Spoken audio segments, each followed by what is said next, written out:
Ak si závislý od pochvaly, si slabý. Ak sa bojíš odsúdenia, si otrok.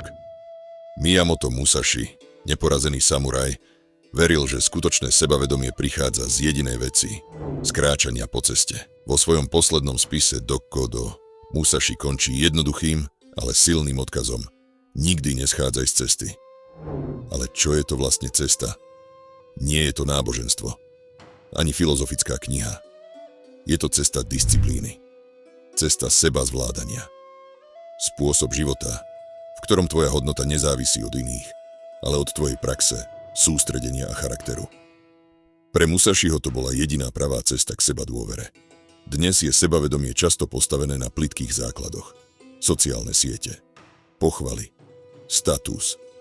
Ale keď tvoje sebavedomie závisí od reakcií iných, už si prehral. Musashi to vedel. V momente, keď ti začne príliš záležať na tom, aby ťa ľudia mali radi, prestávaš byť slobodný. Cesta vyžaduje niečo iné. Aby si stál pevne, aj keď nikto netlieska. Ako teda kráčať po ceste dnes? Každý deň niečo praktizuj, bez potreby uznania. Hraj na svoj nástroj, trénuj telo, študuj. Nie pre pochvalu, ale pre prítomnosť. Odstráň hluk. Tráv čas o samote, bez telefónu. Nech sa myseľ vyčistí. Každý večer sa opýtaj. Žil som dnes s disciplínou? Nie s pohodlím, nie s popularitou, ale s disciplínou.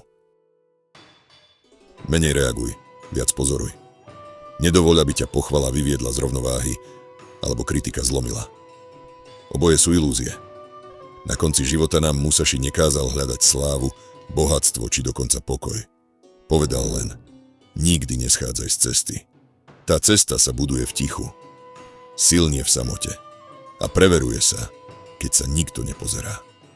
Ak po nej kráčaš, tvoje sebavedomie bude skutočné, bude zaslúžené.